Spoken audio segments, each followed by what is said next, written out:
पाकिस्तान तहरीक इंसाफ की क़यादत वकला के पास है और आपस में इख्तलाफात किसी से ढके छुपे नहीं हैं। एक ऑडियो आती है जिसके अंदर लतीफ़ खोसा साहब बुशरा बीबी के साथ गुफ्तगू कर रहे हैं। मुबैन ऑडियो इसको हम कहेंगे क्योंकि उसकी तस्दीक खोसा साहब ही कर सकेंगे कि वो ऑडियो दुरुस्त थी या नहीं थी। उन्होंने गोके किसी जगह तस्दीक भी की है लेकिन हम तक वो अल्फाज पहुंच नहीं सके। उस ऑडियो लीक के बाद बहुत से सवाल उठ रहे हैं कि क्या पाकिस्तान तहरीक इंसाफ और ख़ास तौर पर इमरान खान साहब की बहनें और बुशरा बीबी के दरमियान कोई इख्तलाफात मौजूद हैं, अगर है तो किस नोयत के इख्तलाफात हैं और पाकिस्तान तहरीक इंसाफ का मुस्तकबिल क्या होगा, क्योंकि इंट्रा पार्टी इलेक्शन हो तो चुके हैं, बिला मुकाबला मुंतखब अफराद हो चुके हैं, लेकिन उसके बाद इन अफराद का यानी कि बैरिस्टर गौहर और दीगर लोगों का मुस्तकबिल क्या होगा, क्या इलेक्शन कमीशन इसे कबूल करेगा या नहीं करेगा। पहला इंटरव्यू है लतीफ़ खोसा साहब का उस ऑडियो लीक के बाद कि जिसके बाद बहुत सी चीज़ें वजाहत के काबिल हैं। खोसा साहब बहुत शुक्रिया आपके वक्त का। खोसा साहब, हमने तो आपको कभी प्रोग्राम के अंदर भी जो है ऊंची आवाज़ में बात करते हुए या तल्ख ज़बानी करते हुए कभी देखा नहीं। और दूसरी बात यह कि मैं वाज़ेह कर दूं कि ऑडियो लीक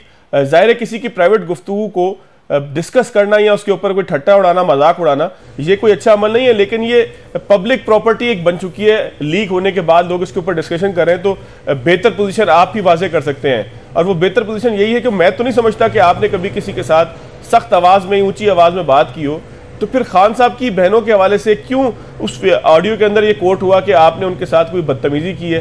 क्या बामा आखिर था क्या?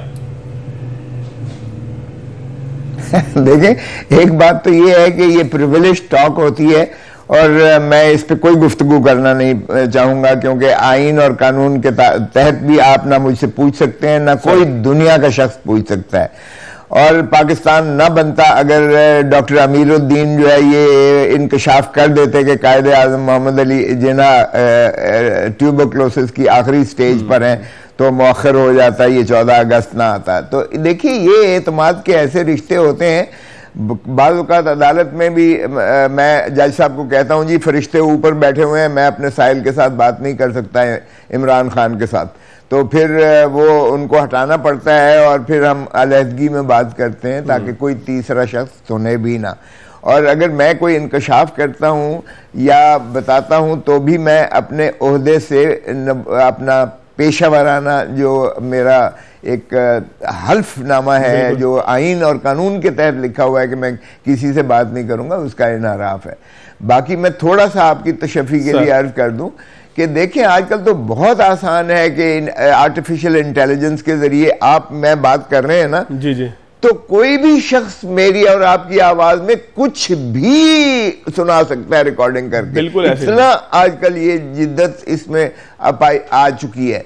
मैं इसकी तस्दीक और तरदीद बिल्कुल नहीं कर रहा, ना मैं करूंगा। अलबत्ता ये है कि देखिए, इख्तलाफ राय बहन और भावज के दरमियान भी हो सकता है, भाइयों के दरमियान भी हो सकता है और नंद भाभी के दरमियान होता है। ये कोई ऐसी बात नहीं है। अगर किसी एक लफ्ज़ पर कि एक लफ्ज़ के पिटिशन के इजाफे में या इंदराज में कोई बहनों को एतराज़ था, तो मैं अपने कभी भी पेशा वराना जो मेरा काम होता है, मैं उसमें किसी की मुदाखलत बर्दाश्त नहीं करता और मैं बहुत आर्टिकुलेट और चूज करके अल्फाज इस्तेमाल करता हूं जो मेरी साहिल मुझे हिदायत करता है। मैं हमेशा उसी को एक कानूनी जायचे में लाके करता हूं और मैं उसके बाद किसी की मुदाखलत में ना सुनता हूं, ना मैं उसको जो है उस पर पजीराई करता हूं। लेकिन बदतमीजी का तो सवाल ही पैदा नहीं होता है। मैंने कभी मर्दों के साथ नहीं किया है, तो मैं एक बुजुर्ग औरत के साथ कैसे कर सकता हूं। तो बाकी रहा ये है कि अगर कोई ऐसी बात है तो आप देख लें कि मैंने अपनी पार्टी जिसके साथ मेरा 50 साल 56 साल का ताल्लुक है, मैंने उनको भी इजाजत ना दी कि आप मेरे पेशे में मुदाखलत करें। जब उन्होंने ये एतराज़ किया, मुझे नोटिस दिया, शो कॉज नोटिस, कि आपने इमरान खान के मुकदमात क्यों लिए हैं, तो मैंने कहा कि देखें, ये मेरा पेशा है, मैंने इसका ना जवाब देना है और ना मैं इसकी मुदाखलत बर्दाश्त करूंगा किसी की भी।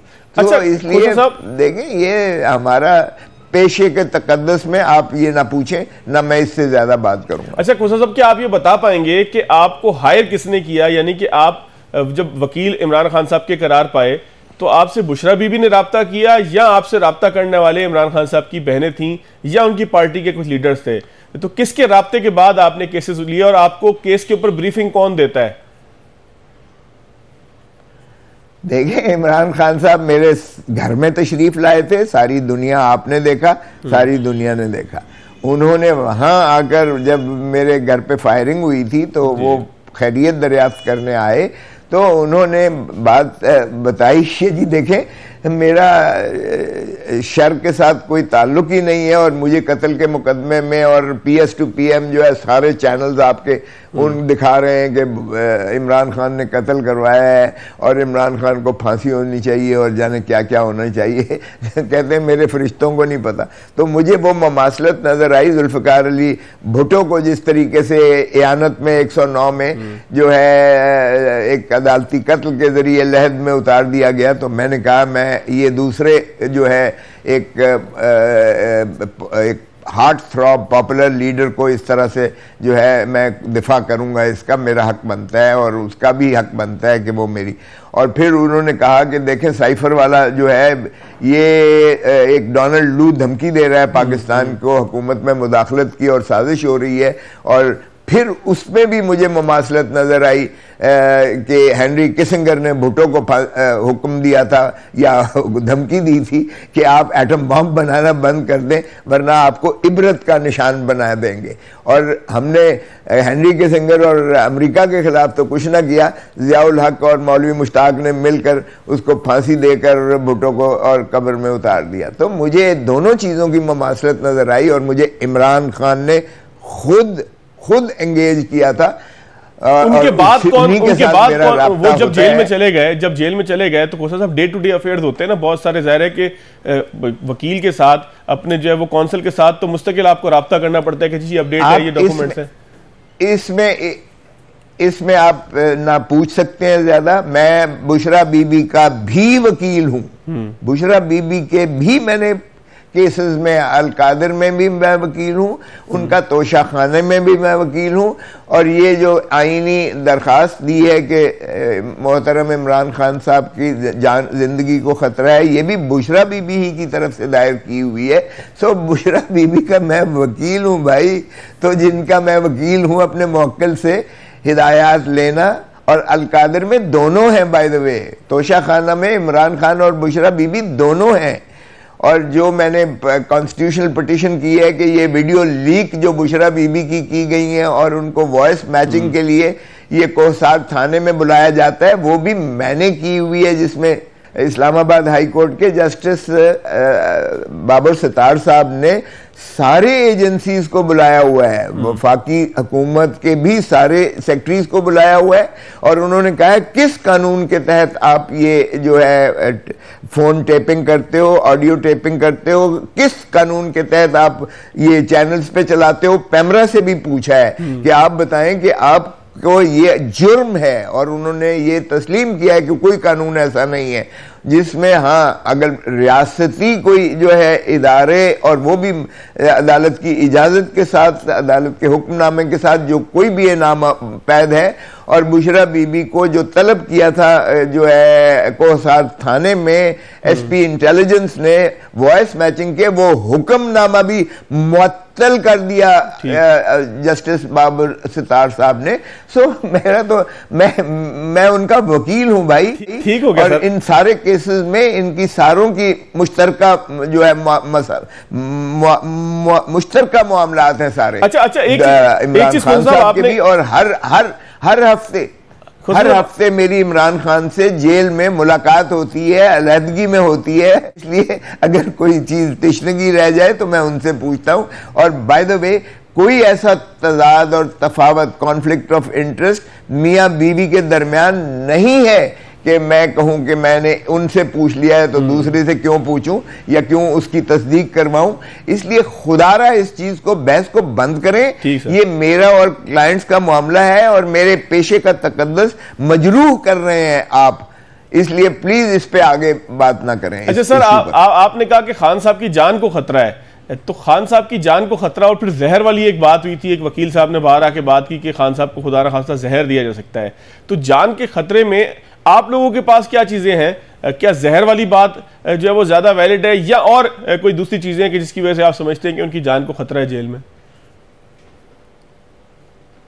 देखिए, एक बीवी जो है वो अगर महसूस करती है इस चीज को और वो अपने एहसासात को जो है अदालत के सामने लाना चाहती है, और उसका एक बैकग्राउंड उसके पास मौजूद है, जो आपकी वजीराबाद में कातलाना उन पर हमला हुआ, और जिस तरीके से माशाअल्लाह PS to PM अता तारड़ साहब ने कहा कि जी देखें रुश्दी का वकील इन्होंने रख लिया और ये गुस्ताख रसूल है, तो ये एक मजहबी कार्ड खेल कर कोई किसी जनूनी से हमला करवा कर, जिस तरह लियाकत अली खान पर 1952 में एक हमला करवाया गया और उसको भी वहीं मार दिया गया, और आज तक कोई पता नहीं है कि लियाकत अली खान का क्या हुआ।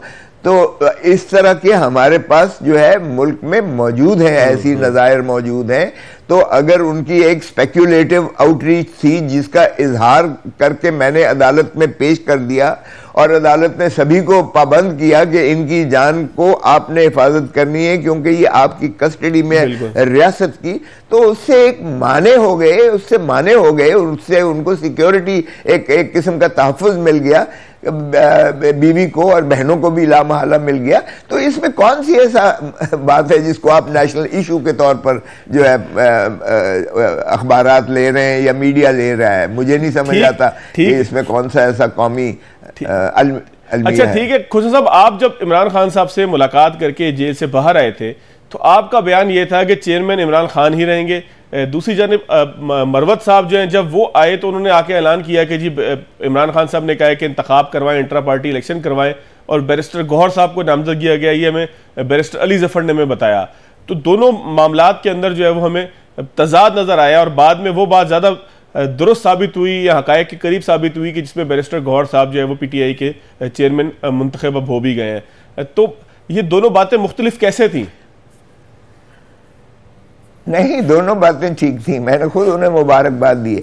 देखिए, आज भी इमरान खान ही पार्टी के चेयरमैन हैं, ये गलत फहमी मैं आपके और कौम के ज़हन से निकाल देना चाहता हूँ। देखिए, हमने जब हमें इस तरह की एक नौबत आई कि नवाज शरीफ साहब को और बेनज़ीर को, जो है मोहतरमा बेनज़ीर को, ये जनरल परवेज मुशर्रफ ने बाहर भेजकर कहा कि जब तक कोई हाजिर नहीं आएगा वो उसको इलेक्शन लड़ने का अख्तियार, और पार्टी वो जो है पार्टी ही इलेक्शन नहीं लड़ सकती है।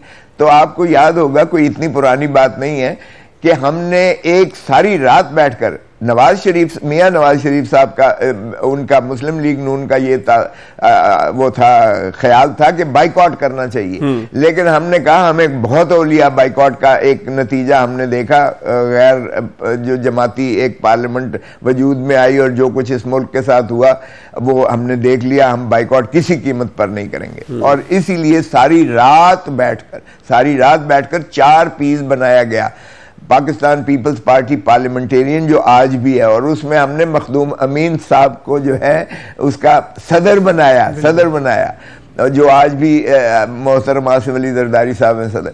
तो देखिए उस वक्त भी, और मोहतरम नवाज शरीफ साहब ने जावेद हाशमी साहब को सदर बनाया और राजा जफरुल हक साहब चेयरमैन रहे। तो ये दोनों पार्टीज, बड़ी पार्टी ने एक स्ट्रैटेजी की, लेकिन क्या कभी वो मखदूम अमीन फ़हीम ने फैसले किए या कभी जावेद हाशमी ने जो है मुस्लिम लीग नून के फैसले किए? उसका भी जो है बेनज़ीर, रानी शहीद बेनज़ीर भुट्टो रही उसकी पीपल्स पार्टी की सरबरा, और मोहतरम नवाज शरीफ साहब रहे पाकिस्तान मुस्लिम लीग नून।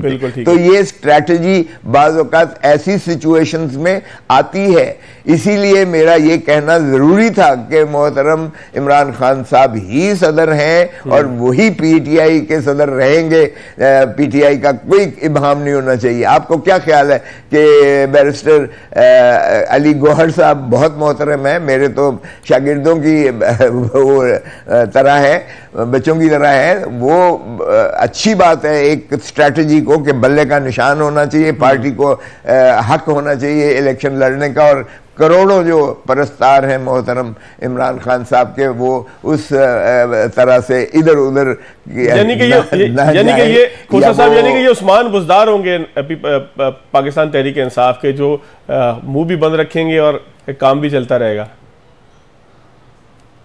नहीं, मैं उनकी, देखिए तज़हीक मकसूद नहीं है, ना प्लीज कीजिएगा, ना मुझे इसमें साइड कीजिएगा, लेकिन फैसले इमरान खान साहब ही करेंगे पार्टी के, सिंबॉलिकली जरूर उन्हें बनाया गया है। और जब उन पर ये तलवार लटकती खत्म हो जाएगी तो सब्स्टिट्यूट भी फिर वो मोहतरम, जिस तरह पीपल्स पार्टी के असल आ गए और इसी तरह जिस तरह मुस्लिम लीग नून के कहाँ गए जावेद हाशमी, इसी तरह बैरिस्टर गौहर अली खान साहब भी एक बहुत जो है एक कमिटेड किस्म के पीटीआई के कारकुन होने के नाता से वो अपना किरदार अदा करते रहेंगे, लेकिन फैसले जो है मोहतरम इमरान खान साहब ही करते रहेंगे, इसमें कोई इब्हाम नहीं होने चाहिए। अगर आपने नाअहली के बावजूद अगर आप मोहतरम नवाज शरीफ साहब को सुप्रीमो कहते हैं तो इनको भी आप सुप्रीमो कहें या जो मर्जी कहें, ये पार्टी के हेड इमरान खान ही रहेंगे, यानी कि दिलों के चेयरमैन इमरान खान साहब रहेंगे और पार्टी के चेयरमैन अली गौहर साहब होंगे। ये बिल्कुल इसी तरीके से हो जाएगा जैसे नवाज शरीफ साहब के लिए कहा था। एक ब्रेक लेता हूं खोसा साहब, मैं दोबारा आपकी तरफ आता हूं। शेर अफजल मरवत साहब का दावा था कि इमरान खान साहब ने उनको हिदायत दी है कि पाकिस्तान की बहादुर अफवाज के खिलाफ जलसों के अंदर बातचीत ना करें। आपसे भी क्या कभी ऐसी बात हुई? लेकिन ब्रेक के बाद पूछेंगे।